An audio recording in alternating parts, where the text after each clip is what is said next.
it's Ray from Just Plain Interesting, and we've come up to Kermu to meet Andrew.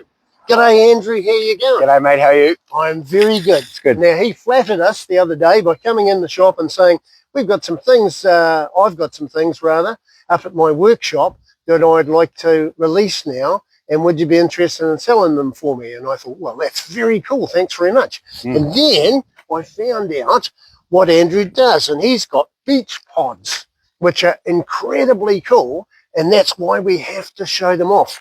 Now, there's one behind us. Right? Bachpodz, yeah. Bachpodz, sorry. Yeah. Short for bachelor. How many have you made so far? We've got 30 around the countryside, from Hokitika up to Waipu.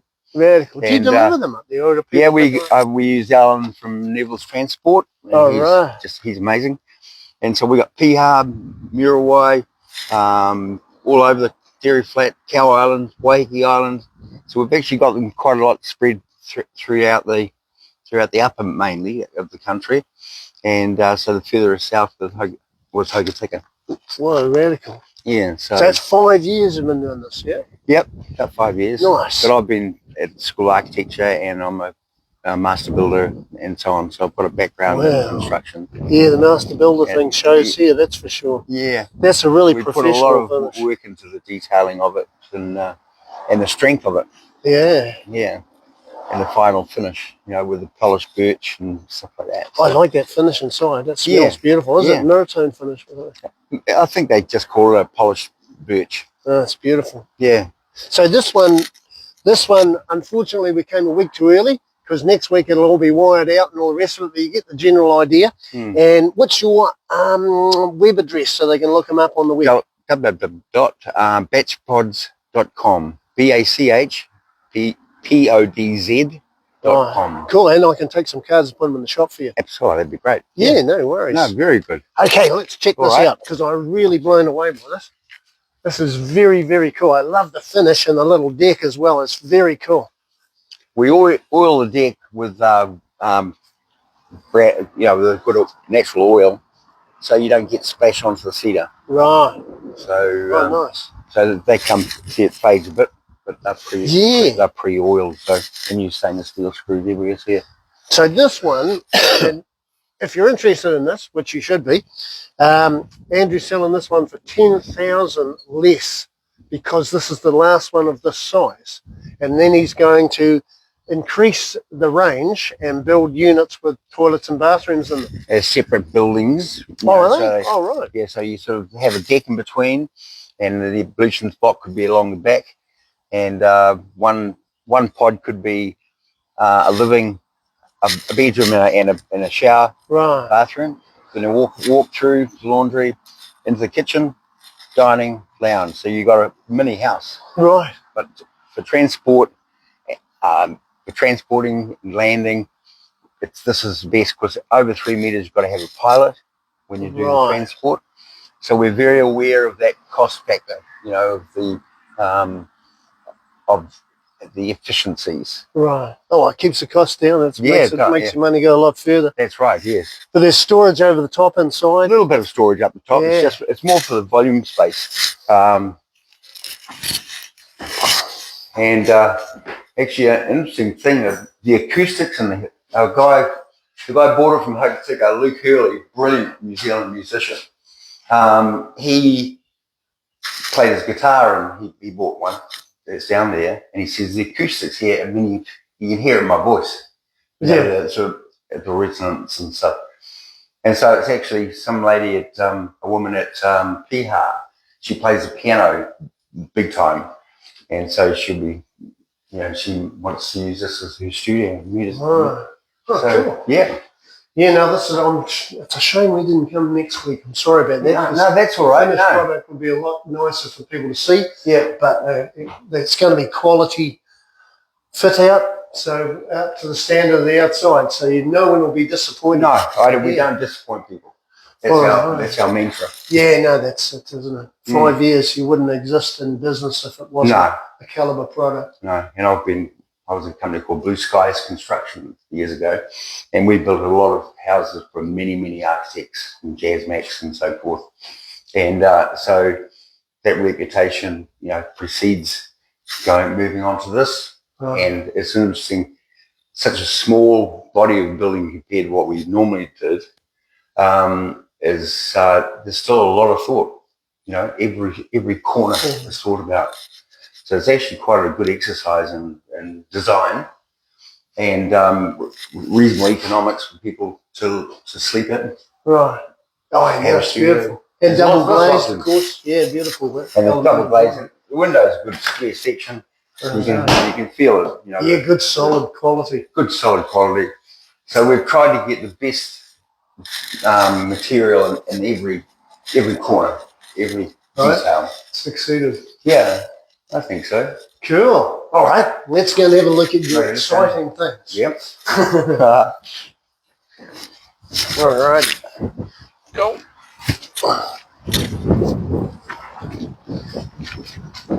Now the weather's come over nasty again. Oh, it was good this morning. Yeah. Behind the scenes, eh? Yeah. I like your retro chairs. They're cool, aren't they? Yeah, that's pretty cool. And a quality desk. I like this. And a bit of new wheels onto the retro couch, sort of thing. So once we get it set up, it's actually quite nice. This here is a panel of photographs and images. We've got a hardcover book that people are welcome to borrow. Really? It's an A3, so you get some very good comprehensive image of of what we do. Right. Very cool. Now over here is what Andrew thought I might like to have in the shop. Now, he is absolutely correct because they're not easy to find anymore. No. And I haven't had any in the shop for a very, very long time. And are they all different? Excuse me, they're different. There's a few the same. Kerosene ones, and there's some that have got writing on the side as well. Some have got writing both back and front. Right. So it's a conundrum of variety, I suppose you'd call it. Cool, I like conundrums like that. That's very cool. And the other exciting thing is over the far end of the building. So let's go and have a look at that. Yeah, cool. That's cool. Lovely New Zealand weather. If you don't like it, just wait a minute. Yeah, all right. Okay, hidden away in a very dark place. It's something that's going to go in for restoration. This is 1980s, early 1980s Japanese pinball machine. It needs, quite a bit of TLC, but by the time it comes out from my amazing restorer, it should be lighting up, shiny, and working perfectly. And we're going to sell that for Andrew, and I'm really, really happy about that. Thank you very much. That's all right. Well, that's very cool. Okay. There's that table. Do you want to look at that table? Yes, we've got to see the table. But yeah, going to School of Architecture opened up many, many things. And one of them being meeting people who are very, very talented at 3D graphics and stuff like that. So I've got a couple of architects firms, Buller Sullivan and Studio Berlin, and she's German. I figured that one. Yeah. So they've done a lot of this imaging, for us, which are very nice, but we've got so many around the country. They sit well into the landscape. Yeah. They epitomise the West Coast trees, with a 90-degree on 6-degree bend, so it looks like they've been pushed. But that gives you the porch aspect of it. All right. Yeah, very nice. And so the I do love this table. But anyway, this one over here, Andrew wants to sell this for a lady friend? Or no, it's for my wife at two mothers. Oh, right. Okay. And I'm trying to get hold of her, and we'll get a reasonable. It's going to be a reasonable price. Right. What it is. So there's 4 chairs that come with this. Unfortunately, they're not here, but that's okay. If you want to ask Andrew about it, he can email you photos of the chairs. We just can't fit it in the shop because I've closed the shop obviously across the road, and the other one's jammed tight. So if you want a beautiful piece in astounding condition, email Andrew and see what you can do. Anyway, that's very cool. Thanks very much for watching. We're going to duck out to see possibly a haunted house next. Whoa! You never know. No, I don't know how many you want to take. Oh, yeah, cool. So you just Yep, choose. it's me. No, I want to push that on you. One cluster of those will work nice. Yep. Actually, I'll take. Right. Yeah, no, that's good. No, fantastic. It's we're not a big time business that has lots of media. You know, huge media. Right. Well, we do have some with Instagram and Facebook and stuff via my daughter, but where it's a business which is highly detailed in its finish and its product. So we just don't want to get into that mass production type of thing. Well, Not it's really. more personal, I suppose. It's much more personal, you know. So, and we do that one there, which is 3 meters by 22.4. So that could be about one of the bathroom ideas. Oh, right. You know, so yeah. thus it's not lined, so that we can, you know, get the pipe out done and stuff like that. Right. So people can actually buy a bedroom and so on, put their own kitchen in, and use this as a ablutions block or a little bunk room. Okay. Well, Cow Island was the same as that, because there's a big community centre, ablutions block, and 3 pods. So people go over there, stay the weekend, and they share the bathroom. So it's a lot. It's good, good economics in construction. Yeah, no, it's cool. You know, camping grounds and retirees who can't afford the cost of, you know. So there's a lot of people out there working towards and have got a lot of my stuff in the back of their mind as, you know, potential. Right. So to create a kind of a village type of idea. No, that's cool. The potential's there for everybody. Yeah. All right, young man. Well, we better wrap it up and shoot away and get you to the doctors. Yeah. Thanks very much. Brilliant, mate. I'm so glad you came out. Too. Yeah, no, thanks for that. And I want to introduce you to a young lady called Carolyn. Okay. Now, Carolyn's... Hello. Yeah. Carolyn's been coming into my shop for probably 32 years, I suppose. Yeah. Which I'm very pleased about. And I'm very lucky to be invited to her house. She shares with her husband, Anthony, and it is the oldest house in West Auckland. When was it built? Well, it was built in 1864. 1864, and it's absolutely beautiful, and it's incredibly big, which I was really surprised about because I thought it would be quite a small, like a pioneer settler's house. And but the reason we're here today is because there is a book written about it, this book here, called Poisoning on Parker Road. Now, this book hasn't been released yet, and even this young lady hasn't got a copy. So I was extremely honoured to be given a copy of this by Lindsay Dawson, who is the author, and they're having an official book launch next Friday. Well, next Sunday. So. Next Sunday. Okay, next Sunday, which I have also been invited to, which another honour, which I'm very happy about, and I'm trying very hard to get here for that. Thank you. But the poisoning on Parker Road, well, you tell me, because it's just intriguing. It's a fascinating story. Where do we start? Well, firstly, Bob Harvey in the early 80s did a play for the local fire station fundraising thing, and he started doing research on a murder in West Auckland. And when he finished his play, he gave Dad all the research notes from the trial that happened in this house where the murder occurred. And fast forward quite a few years later, probably year 2000, we had 2 customers to our nursery. These 2 ladies came. I thought they were customers. And they said, no, we have had a letter from a woman in England who was in our genealogy group, and she wants a photo of the house where her great uncle was murdered. And have we found the right place? And I said, yes, but I don't know how they found it because you can't see it from the road.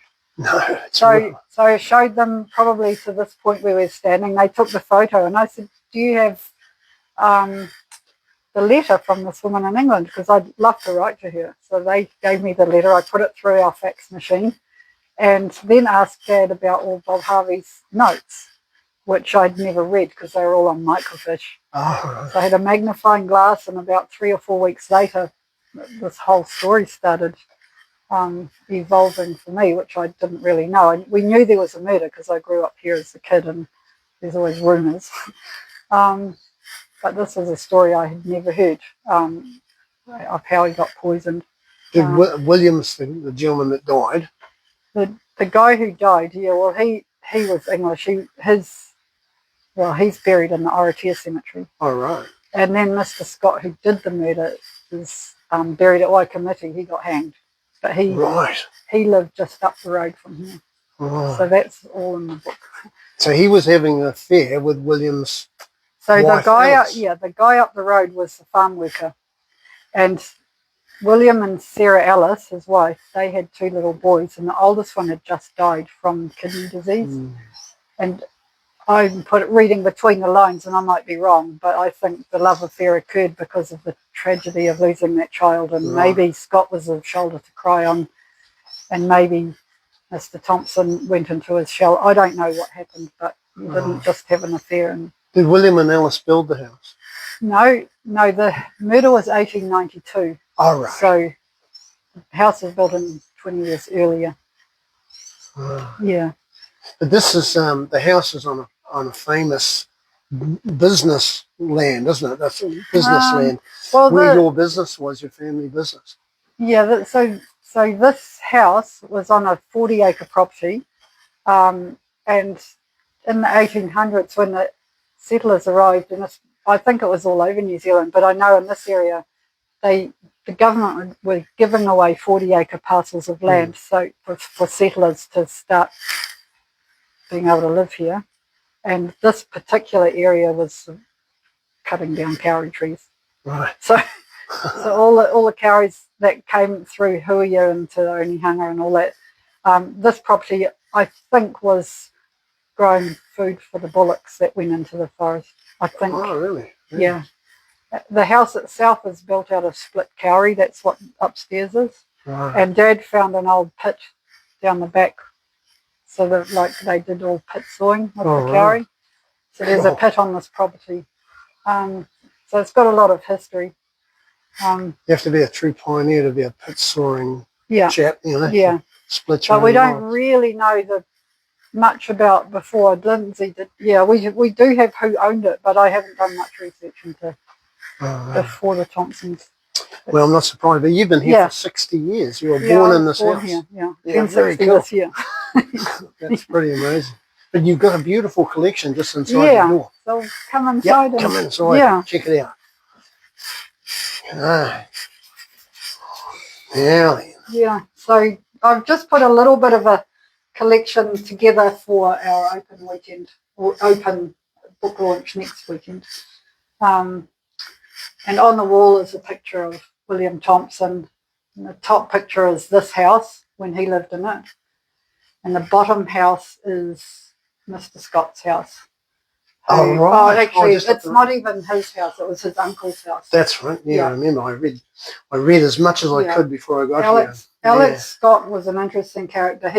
I think he came from a family of 5 boys, and they sent him to New Zealand. He was from Geelong and near Melbourne, and I think he was a bit of a troublemaker, so his family sent him to stay with the uncle who was the guy who owned that house. Oh, right. Yeah. But this book here. Oh, yeah, the chemist. Behind the dispensing screen. So how does that tie in the chemist?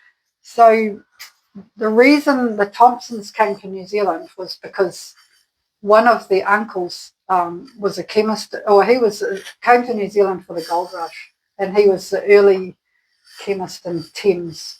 Him and his business partner Spencer, they were assaying the gold. Had the chemicals like arsenic and all that stuff for assaying. And when the gold rush finished, he became a domestic chemist. And because he was the uncle, we sort of, when I was doing my research, it was quite interesting because Mr. Hall was there's a place in Thames called Hall's Reserve, and that's the earliest arboretum in New Zealand, the first collection of native plants that he went bush and collected seeds, and he was assessing native plants for growing in parks, like the Domain and all that. Right, cool. But your dad came out from Holland. Dad came out from Holland years later, and then one of Hall's great-grandsons was also collecting plants from around the world, and they would swap plants. So we've got plants from their family, and all these stories in New Zealand.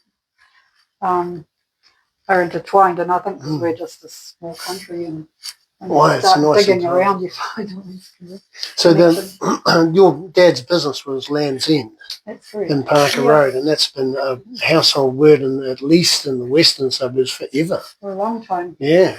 And you Yeah. did weddings here, which you know Yeah. not currently doing. Yeah, But so it's a famous Dad, property, isn't it? yeah. In more ways than one. Well, Dad started, he was a pioneer in his own right. He started growing tamarillos up here because we're frost-free. Further down Parker Road, it's frosty. Oh, So all the really? apples grow better in Shore Road and all the tamarillos grow better up Parker Road. Oh, really cool. Yeah. But our soil's just crappy clay and it's very wet, so all its plants get phytophthora or root rot. Oh, So Dad experimented and grafted his tamarillos onto pura, which is that wild tobacco. So the roots can handle the bad soil, and he'd get these dwarf trees with big fruit. So then amazing, really? Yeah, so he was doing research on fruit, and then later went to South America to collect and introduce lots of different fruits. Okay. Oh, what was the fruit that he brought here? Babacos. He introduced babacos, casanas. He did a lot of cherimoya varieties, sapote varieties, all those weird and wonderful things. There you go. So if you're a vegetarian and you love fruit, Yeah. this is the perfect place of most of it. This seems to have originated from. But tell me, what was that photo you showed me earlier in here? Oh, which one of the house or the? Yeah, the house. That's it. There's Yeah, cool. there's the house over the years. That one's 1918. That was that's 1918, and then this one here is when my parents bought the house in 1962. And this photo is just a piece of newspaper in the attic from 1864. Those are stuck on the wall. Yeah, it's pretty much gone now, but that sort of dates the house. It may have been built a little bit earlier than that. Now, I had to ask if the house had any legacy of ghosts or something, and apparently not. There's always something that you could possibly believe, but at least it's not haunted. I went to a place in Waihi to look at buying it, and it was really cool. It was made by, it was owned by a demolition guy up in Auckland, and he put all the best lead lights in there, stuff from all over Auckland that he'd taken down here. And I was sitting talking to the people. It was a really cool place. And I said, do you mind if I have a look around the bedrooms and things? And they went, yes. And they were really hesitant. And then I went into this bedroom off the kitchen, and it was as cold as ice. It was like, and I said, right away, I said, somebody's died here. And they just clammed up right away because it was so obvious. It was just incredible. Well, you say that with the bedroom, which we can go to now, which is a bathroom, felt like that when we were growing up. It was cold, it was dark, and we didn't use the room.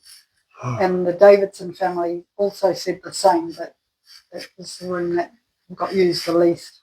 Right. And then when we sort of just renovated it and made a beautiful bathroom out of it, but we had also started unravelling this story by then, and I felt like we'd kind of acknowledged what had happened, and it felt nicer. Right. So there could be something in it. Yeah, no, I think it's very nice. Yeah. And we can go, because the two sure. bedrooms on either side of the hallway. This is the deceased's bedroom, which is now a lovely bathroom. It's a beautiful bathroom. Yeah. I really like the fact that this is in the middle of the room. It's so cool. Eh? Yeah. That's very cool. I love historic houses anyway. Yeah, I know. The walls could tell stories. And I guess this story, we've unravelled it. So it's been fascinating. For me, 25 years of research. Lindsay's. I've never seen a width of the floorboards that wide before. Incredible. Oh, normally when you build a house, you put the walls on top of the floor. Well, here they built the walls first and put the floor inside, because you can see. Really? Oh, not so much here, but the floor's inside the walls. Oh, right. Yeah. Weird. Cool. But this is going to become an Airbnb shortly. So is it okay to say that? Yeah. It didn't spoil the surprise? Well, no, it's not one yet, but that's Yeah, great. that's the aim eventually. Yeah. So if you'd like to spend a night or two in a stunningly beautiful home that's historic and part of West Auckland's history with lovely people in charge of it, just look up this girl on, her second name is? Melling.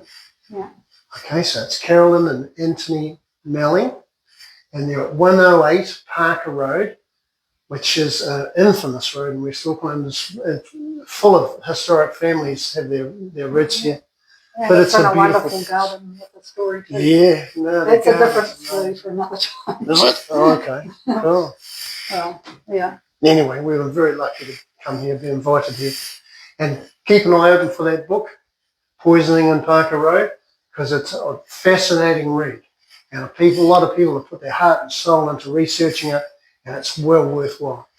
So, yeah, thanks for listening. All the best. Have a great weekend.